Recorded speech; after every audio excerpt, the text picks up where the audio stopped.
तो माननीय अध्यक्ष महोदय द्वारा कॉल पिक नहीं किया जा रहा, हो सकता है वो किसी कार्यवश कहीं बाहर हो और यहाँ मीटिंग करने में असफल हो। तो माननीय जो वाइस चेयरमैन है उनको भी कॉल करके देख लेते हैं, अगर उपस्थित हो। अगर चेयरमैन नहीं हो तो उपाध्यक्ष की अध्यक्षता में मीटिंग की जाती है। और चेयरमैन साहब मीटिंग में नहीं बता रहे आप, अच्छा आप भी बाहर हैं? ठीक है सर, ठीक है सर, ठीक है, ठीक है। तो माननीय उपाध्यक्ष महोदय ने भी सूचित किया है कि वो भी किसी कार्यवश बाहर है। तो उसके बाद जो कार्य संचालन नियम है नगर पालिका के 2009, उसकी अगर पालना की जाए तो उसकी धारा 2 के पॉइंट नंबर 5 के अनुसार आप में से ही किसी को पीठासीन अधिकारी नियुक्त किया जाना है जो इस सभा की अध्यक्षता करेगा। तो आप जिसको भी मनोनीत करना चाहे इस सभा के पीठासीन अधिकारी के लिए, उसका नाम जिसका भी आप प्रस्तावित करना चाहें। अमूमन जो मोस्ट सीनियर होते हैं श्रीमान आयुक्त महोदय, नगर परिषद नागौर, अध्यक्ष उपाध्यक्ष की अनुमति बैठक करने बाबत धारा 2 के संख्या 5 और धारा 3 के तहत संख्या 6 के अनुसार अध्यक्ष उपाध्यक्ष की अनुपस्थिति वार्ड संख्या 7 के सख्त लागू छोड़ा गया है। इनकी अध्यक्षता में बोर्ड की बैठक चालू की जाए। जिसको भी माननीय सदस्यगण मनोनीत करते हैं तो आप सब सहमत है तो उनके द्वारा ये मीटिंग प्रारंभ की जाए। चाहे समस्त बोर्ड के समस्त सदस्य सहमत हैं, ओम जी से निवेदन करेंगे कि वो अपनी सीट पर आसन ग्रहण करें। ओम जी सांगला।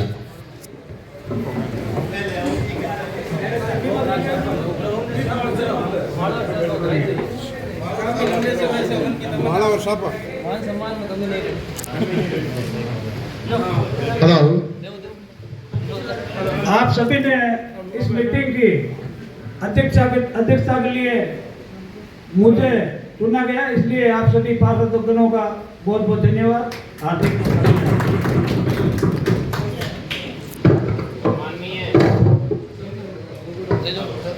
हेलो।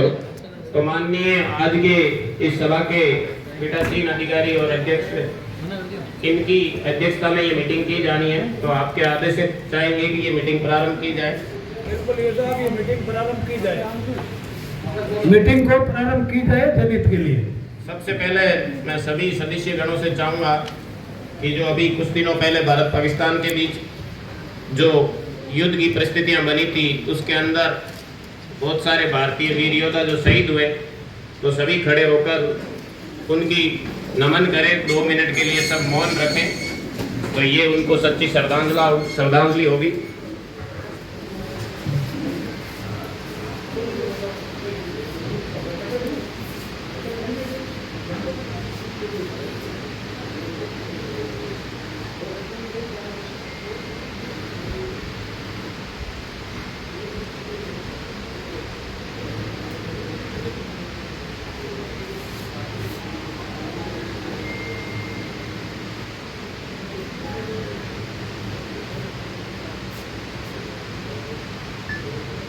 ओम शांति शांति शांति। भारत माता की जय, भारत माता की जय। जो अलग अलग जगह पर अपन ने निविदा निकाली है, उसमें से काफ़ी ऐसे टेंडर्स भी हैं जिसमें मीटिंग में किसी ने पार्टिसिपेट नहीं कर पाया, इस कारण अभी थोड़ी सी काज की गति है, वो धीमी है। लेकिन अपन इसमें लगातार प्रयासरत हैं कि जैसे ही अपनी नगर परिषद की वित्तीय स्थिति है वो सुधरे और जो विकास रह रहा है वो जल्दी पूरा हो। इसके साथ साथ एक अपन ने सर अभी कचरा संग्रहण के लिए और कचरा निस्तारण के लिए शहर में IoT पे एक टेंडर निकालने की प्रोसीजर है। अभी उसमें अपन ने TS निकाल ली है और वो TS चीफ इंजीनियर महोदय के वहाँ से अनुमोदन हुआ है उसका, और उसका जो टेंडर है वो मुख्यालय से यानी जयपुर से ही निकला है। उसमें ऐसा होगा कि जो अपने गली गली जो कचरा संग्रहण है उसमें हर घर के आगे एक बारकोड लगेगा और जब वो बारकोड या आपके मोबाइल पे OTP आएगा हर एक घर में, जो आदमी मुखिया जिसका नंबर दे रखा होगा कि उसने कचरा ले लिया है, उसकी वो वेरिफिकेशन टाइप का एक सिस्टम होगा उसमें, जिससे एक अच्छी और जो अपने स्वच्छता की तरफ प्रधानमंत्री जी की जो महत्वाकांक्षी योजना है उसको भी अपने को पूरा करने में सहयोग मिलेगा। और अभी तो सर यही विकास कार्य चल रहे हैं। और एक अभी सर हेडगेवार जी का और स्वामी विवेकानंद जी का जो एक द्वार है उसकी भी सर स्वीकृति प्रक्रियाधीन है सर, उसके अपन ने टेंडर निकाल दिए हैं और वो अभी स्वीकृति प्रक्रियाधीन है सर। और स्वामी विवेकानंद द्वार की आपके द्वारा अनुमति दी गई थी तो उसके टेंडर जारी किए गए थे। उसमें से हेडगेवार द्वार का टेंडर प्रक्रिया पूर्ण हो गई और उसके कार्यादेश की स्वीकृति जो है रोकी गई थी प्रशासनिक रूप से। जो अगर बोर्ड की स्वीकृति हो तो बोर्ड की स्वीकृति से उसको जारी की जानी है। हालांकि वर्क ऑर्डर हमने जारी कर दिया है, पर उस कार्यादेश की स्वीकृति जो है वो बोर्ड द्वारा होनी है, क्योंकि पदस्थापित अध्यक्ष महोदय द्वारा अभी तक उसकी स्वीकृति जारी की नहीं गई। तो आपका अगर सभी का एक राय हो तो इसकी जो है कार्यादेश की स्वीकृति हेडगेवार द्वार की जावे और जल्दी उस कार्य को प्रारंभ किया जा सके। अगर आपकी सहमति हो तो माननीय अध्यक्ष। बिल्कुल विकास कार्य है, करना ही है सर। 6 महीना से करीब पे हो गए होंगे, ज्यादा वक्त। तो मेरा वार्ड के एक नाला का टेंडर लेके बैठे हैं, जब भी आता हूँ कहते हैं कि पैसे नहीं है, पैसे नहीं है तो ताला लगाओ इसको। जब पैसे ही नहीं है तुम्हारे पास तो ताला लगाओ। 2 साल से कह रहे हैं, एक ही बात कहता हूँ, जब भी कोई काम लेके आवे कि साहब पैसे आप दे दो, तो फिर हम पैसे देंगे तो ये नगर पालिका क्या काम किए? नगर के विकास के लिए नगर परिषद आई है, नगर का कोई काम ही नहीं हो रहा है। 1.5-2 साल से एक काम मैंने वो बता रखा है कि लोगों के घरों में पानी आ रहा है। 10 बार हमारे वार्ड का वो बंदा यहाँ पर हाजिर हो चुका है, उसने आ रहा है कि ये बोल दिया कि मेरा घर आके देख लो, खोखला हो गया, लेकिन कोई नहीं सुनता। वार्ड नंबर 35 एक नाला का हुआ 20 लाख का टेंडर, लेकिन कोई उसको ना तो स्वीकृति मिल रही है ना कोई और हो रहा कुछ। एक्शन साहब, जो भी नाला नाली रिपेयरिंग नालों के जो भी टेंडर हो रखे हैं, वर्क ऑर्डर बाकी हो रखे हैं, वो आज बोर्ड से स्वीकृति लेके और उनको वर्क ऑर्डर जारी कर दिया जाए ताकि शहर में विकास कार्य हो सके। चलो प्रकार के कार्य है। एक ताले की बात आई तो मैं ये कह देता हूँ कि वार्ड पार्षद जितने भी 60 है उसमें रोज अमूमन 30-40 यहाँ आते हैं, नगर परिषद में आते हैं, लेकिन इसी चिलचिलाती धूप और गर्मी के कारण वो मुंह ताक करके वापस चले जाते हैं। ये जो सभापति का चैम्बर का ताला है इसको तत्काल खुलाया जाए,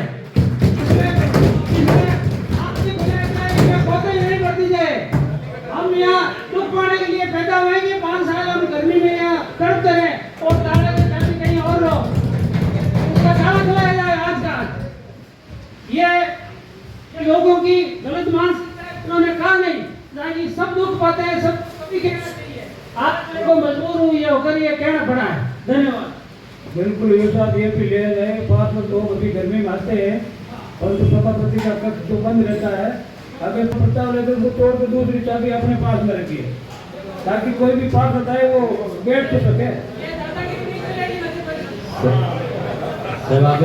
इतनी खतरनाक स्थिति है उनके पड़ोस में रहने वाले लोगों के घरों को जाकर देखो आप, उस पर कोई ध्यान नहीं दिया जा रहा। मैं हर बोर्ड की मीटिंग के अंदर उसका मुद्दा रखता हूँ, आज फिर रख रहा हूँ। आप देखो, वरना लोगों को बीमारी भेज जाएगी, उस समय आपको संभालना मुश्किल हो जाएगा। इतनी बुरी हालत है गिनानी तालाब की। माननीय सदस्यगण, अपने इसका भी प्रस्ताव भेजा हुआ है, इसका ब्यूटिफिकेशन और उसका जो भी ऊपर विकास करना उसका, और प्रताप सागर का अपने अमृत में स्वीकृत है, उसके शीघ्र ही टेंडर रूसी को द्वारा जारी किए जाएंगे। एक जो गिनानी है उसका टेम्परेरी बोर्ड का भी चुनना पड़ेगा, जरूरत क्योंकि मैं भी उधर जाता हूँ और एक जो झाड़ियाँ हो गई है उसको एक बार टेम्परेरी करवा दे रहे, विकास तो बाद में होता रहेगा, एक दिन में होगा नहीं। एक उसमें चुना डलवाने का काम तुरंत करवाया जाए और एक बार झाड़ियाँ लगी हुई उसके कारण वो पत्ते उसके अंदर गिर को बिल्कुल ले लेते हैं, तो ये तुरंत ही करवाया जाए। सभापति महोदय, आयुक्त महोदय, कर्मचारी का मैं सभी पार्षद आपका मैं हार्दिक अभिनंदन करता हूँ। और ऑपरेशन सिंदूर से भारत की तीनों सेनाओं के सेना प्रमुखों को तोड़ करके भारत ने आतंकियों के 9 ठिकानों को ध्वस्त किया। जैसे ही हमारी सेना और सरकार और इस देश के सभी नागरिक और शौर्य के प्रतीक हमारा तिरंगा, जिसका हम सम्मान करते हैं और देश के प्रति समर्पित है।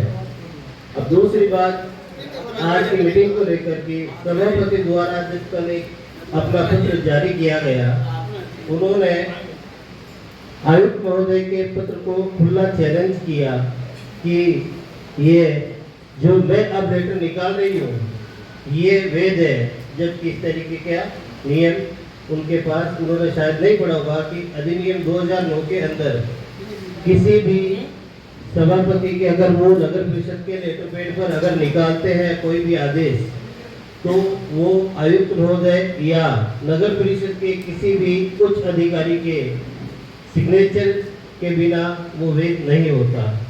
दूसरा, कार्यालय द्वारा जारी होने वाले समस्त आदेश, ये आदेश है महापौर, सभापति या पालिका का अध्यक्ष बिना इनके अगर आप पत्र जारी करते हो तो ये वैध नहीं माना जाएगा। और उन्होंने ये दुस्साहस किया है शहर के साथ। से 4 साल में वो विकास तो नहीं कर पाई और सभी कर्मचारी और पार्षद मेल रूप रही है, अभी मांग कर रहे थे कि उनका ऑफिस लोग रहता है, तो उनका वो ना तो शहर में आकर जागने का साहस दिखाती है और ना ही नगर परिषद कार्यालय में आती है। जनता जाए तो जाए कहाँ? अगर वो आयुक्त महोदय पर आरोप लगाती है तो उन्हें समझना चाहिए कि आयुक्त महोदय सरकार के उच्च अधिकारी हैं और उनको सरकारी कार्यालय से अंदर बाहर रहना पड़ता है। तो ये जिम्मेदारी उनकी बनती है कि मैं शहर के विकास को एक ऐसा रूप दूं जिससे एक मिसाल कायम कर सके कि हमने अपने देश के लिए भागीदारी निभाई है। शहर में विकास करना, देश में भागीदारी निभाना और देश को मजबूत बनाकर विश्व गुरु की तरह अग्रसर होना, ये हमारे लिए एक सम्मान की बात होती है। लेकिन जब हम अपने ही घर में अगर इस तरीके से कुंठित है तो फिर हम इस पूरे विश्व में विश्व गुरु की ओर अग्रसर होना जो चाहते हैं वो कैसे पूरा होगा? सरकार की मंशा पूरे विश्व में और आम जन की मंशा विश्व गुरु की ओर है, और अगर सभापति ऐसा करते हैं तो ये संविधान के पूरा खिलाफ है। क्योंकि गलती हो तो वो पट्टा शीघ्र ही जारी किया जाकर किसी मंदिर को अनुग्रहित कराया जा सके। आयुक्त महोदय, आप ये जो पत्रावलियों की संख्या दी गई है, अगर इनमें कोई भी जिसका हमारी नगर परिषद को स्वामित्व प्राप्त है और अंगूर कैचमेंट जिसमें ये किसी भी श्रेणी में अगर नहीं आता है और इसको देने योग्य है तो उसको दे दिया जाए। अगर इसमें विधि विरुद्ध है तो उसको रोका जाए। ये वही पत्रावलियां हैं जिनकी सबकी नियमानुसार जांच की गई, मौका रिपोर्ट की गई, उसके उपरांत राशि जमा की गई। सभी पत्रावलियों में राशि जमा हुए लगभग 2 महीने हो गए हैं। उन पत्रावलियों के पट्टे अनिश्चित कारणों से पता नहीं क्यों रोके जा रहे हैं। तो अगर बोर्ड उसकी स्वीकृति दे तो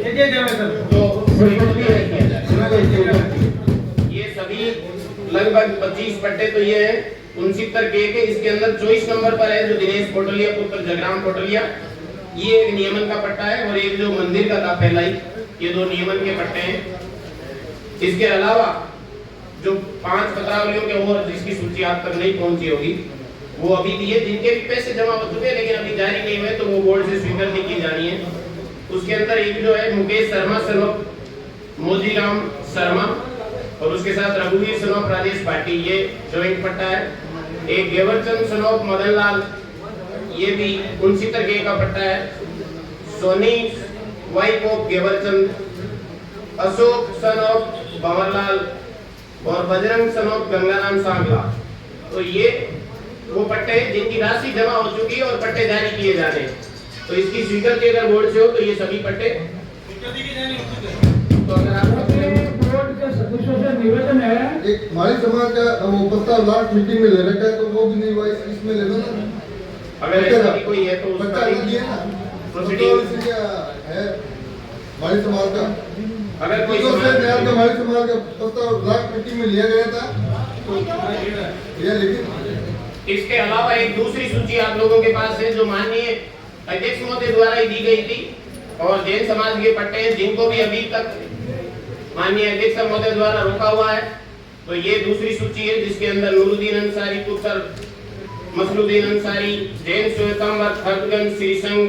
लेकिन सहयोग से कुछ पत्रकार लोग पीछे रह गए थे जो आपने बहुत पहले ले लिए, और वो लोग राशि जमा कराने के लिए भी तैयार थे, लेकिन अभी तक न तो उनकी राशि ली गई न उनको वो प्लॉट आवंटित किए गए। तो इस संबंध में भी माननीय जो आज के बैठक के अध्यक्ष है उनसे निवेदन है कि इस संबंध में बोर्ड में पूर्व में भी लिया जा चुका है, लेकिन उनको जो लॉटरी की जाने की प्रक्रिया है उसकी प्रशासनिक स्वीकृति अध्यक्ष महोदय द्वारा नहीं दी जा रही थी। तो वो अगर बोर्ड द्वारा स्वीकृति हो तो वो भी एकल साइड द्वारा उनकी लॉटरी की जाए। तो अगर आप सभी की सहमति हो तो पत्रकार की उसके लिए तो समझ पाठ से समझ सदस्य की सहमति है तो धन्यवाद धन्यवाद। तो सही लोगों को जाते हैं। अगर किसी को आपत्ति है तो शायद अपना ऑब्जेक्शन बता सकते हैं। दो लोग आपत्ति नहीं है। सबको सहमति है? हाँ हाँ। तो शीघ्र ही जो पत्रकार है उनकी कॉलोनी के धन्यवाद। प्लॉट है उनकी लॉटरी की जाएगी। बहुत बहुत धन्यवाद सर। सभी अधिकारीगण और आज की इस सभा के नए सभापति आदरणीय ओम जी सांकला साहब, मेरे समस्त सदस्यगण, सर्वप्रथम तो मैं आज संपूर्ण सदन को बहुत बहुत बधाई देना चाहूंगा कि आपने नागौर शहर के विकास के लिए इस मीटिंग को आहूत किया।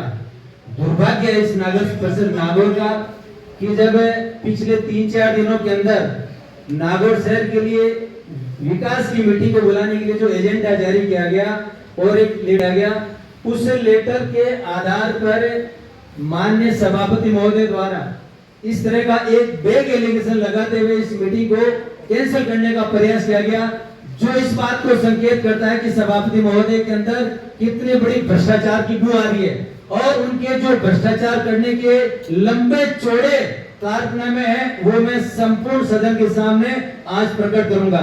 माननीय आयुक्त महोदय, माननीय सदस्यगण, किसी को भी व्यक्तिगत टिप्पणी, मेरी व्यक्तिगत टिप्पणी नहीं, आयुक्त महोदय व्यक्तिगत टिप्पणी नहीं है, ये नागौर शहर के विकास से जुड़ी हुई बात है। पिछले 2 साल के अंदर आप नगर परिषद नागौर के अंदर एक भी ऐसा एजेंडा उठा के देखिए जिसमें वार्ड नंबर 1 का नगर परिषद द्वारा कोई विकास कार्य किया गया हो। इसके संबंध में मैंने सभापति को कम से कम 50 लेटर दे दिए, लेकिन उन लेटरों को डाक खाने के रूप में रखते कभी सुनवाई नहीं हुई। आज राजपूत कॉलोनी की हालात हो रखी है कि वहाँ जो सड़कें टूटी पड़ी, आदमी पैदल नहीं जा सकता। अब मैं एक ज्ञापन लेकर आया हूँ, माननीय सभापति और अध्यक्ष महोदय दोनों को दे रहा हूँ मैं। ये मेरा ज्ञापन है जिसके अंदर इन समस्याओं का जो मैं आंकलन लेकर आया हूँ।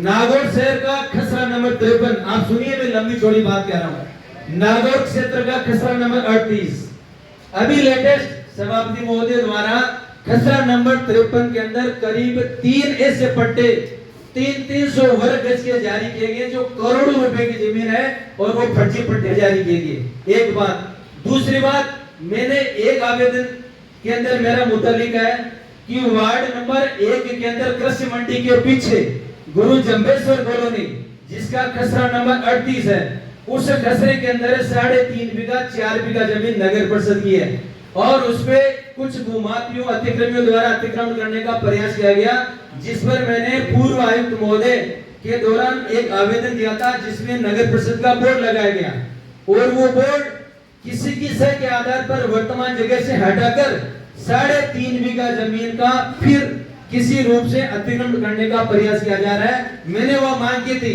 कि उस जगह पर गुरु जम्बेश्वर कॉलोनी का एक वार्ड का जो पार्क है वो सार्वजनिक जगह पार्क बनाया जावे, वह मंदिर बनाया जावे। गजानन जी के मंदिर की मैंने बात की थी। पीएचडी द्वारा वार्ड नंबर 1 के अंदर मैंने पानी की टंकी स्वीकृत कराई, उसके लिए वो सबसे सुटेबल जगह थी। उस जगह के लिए मैंने सभापति को कई बार आवेदन दिए, लेकिन आज तक उस आवेदन पे कोई विचार नहीं हुआ। माननीय सभापति महोदय की जगह आज जो हमारे नए अध्यक्ष महोदय हैं, उनसे और आयुक्त महोदय से निवेदन करना चाहूंगा कि जो मैंने मुद्दे उठाए हैं वो शहर के विकास के मुद्दे हैं, वार्ड के विकास के मुद्दे हैं। उन मुद्दों को आप प्राथमिकता में लेकर आज के एजेंडे में शामिल किया जाए। बार बार